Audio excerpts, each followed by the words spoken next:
at Glenbrook on the southwest slopes of New South Wales, where Tom and Murray Norman work land that has been handed down through the family over 115 years. When he takes the wheel, 24-year-old Tom Norman will be the fifth generation to run the property. Is that truck set up to go down the bottom? The slingway set up. It's been a dry year, and the Normans are using stored grain to feed their sheep. About 2 in 10 years, you're going to have really dry years that are really, really hard. You're going to get about the same good. What you need to do is you need to have enough income to keep for the bad years. Planning for the seasons ahead is critical for Glenbrook and the people who work it. Farm income is invested back into the land, into equipment like tractors, fences and stock, as well as into family superannuation. The biggest fund will pay for the retirement of Murray's parents, Ray and Bev. Mum and Dad are moving off farm. The farm can't support them off farm, and that's where it's been a real blessing of super to be able to put assets there, to be able to put money aside so that they can have a house in town. We're going to shift into Junee and we're building a house in Junee. Treasurer Jim Chalmers has proposed changes to superannuation that will affect the Normans. Superannuation earnings for all Australians are taxed at 15%. Under the Treasurer's proposals, funds will still pay 15% tax until a person's balance reaches $3 million, at which point a higher 30% tax rate will kick in. Murray's parents' fund is about to tick over that red line. Mum and Dad are about $5.5 million between them, so they're not at $6 million yet, but 70% of that is held in agricultural assets.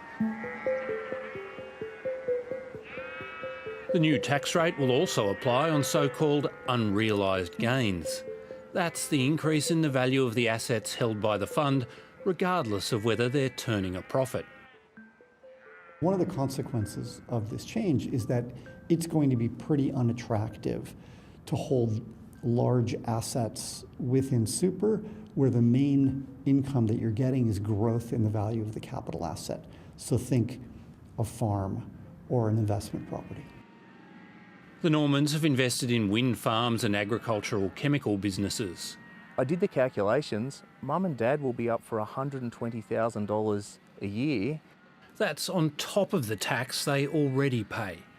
Murray Norman says neither the fund or the farm has ready cash to afford that bill.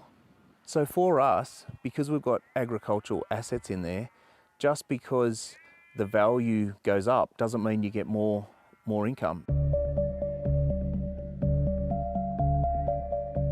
These are some of the biggest changes to Australia's retirement savings system since compulsory super was introduced by the Keating government in 1992. For most Australians, this level of income will be at least double the retirement income they can now expect to receive if they rely upon the age pension. The first step would be to legislate a minimum 5% superannuation contribution by the latter half of next year.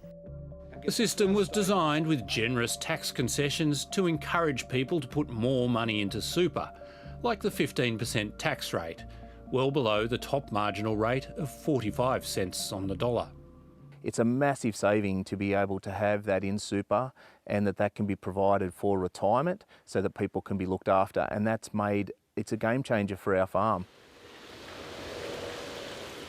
For some people, the super tax concessions are lucrative. About 80,000 Australians have balances of more than $3 million, and a fortunate few have substantially more than that. The tax office says 30 people have more than $100 million in their super accounts. And since they're being taxed at 15%, that's quite the rainy day they're saving for. The problem with the super tax structure is that a huge proportion of it goes to people who don't need any help in retirement. We're spending billions and billions of dollars every year helping people who are never going to be on the age pension and who don't need help with their retirement incomes. It's taking millions of dollars out of the system, so it is, I think, a serious problem. And You know, from a fairness point of view, what we're doing is giving very large tax subsidies to people who are essentially then passing on large amounts of wealth to their children. The ewes are looking all right. They're keeping their conditions, even with the feed we're feeding out. The federal government says the changes will save about $2.3 billion in its first year. That will increase over time as super balances grow and more accounts tick over $3 million. Research from AMP Capital says a 22-year-old who earns the average wage throughout their career will eventually accumulate more than $3 million in super by age 64. Eventually it'll start catching more and more people, right? That's inevitable. Eventually, yes, but we're talking about 40 years. Now, that's 13 elections, and it's basically silly to suggest that nothing will change over the next 40 years. If your argument is that in 40 years' time, this might affect more ordinary people, then you have a pretty poor argument. It won't take 40 years to affect the Norman family. Murray Norman says it'll mean unravelling a complex super arrangement. We'll need to do the maths, we'll need to do planning. We would look to be pulling that out of super. That's not impossible. That will cause a whole lot of chaos, but what it does do is it does put a whole lot of stress on the farm at the moment that we're not prepared for. The Normans say that some of their neighbours are in a worse position because they've placed their farms inside their super funds. Pulling farms or farm assets out of super is expensive and complex. My vision is to see family farms continue to thrive for generations to come in a profitable and sustainable way. And that means not selling off land, being able to keep that land and pass that on to the next generation.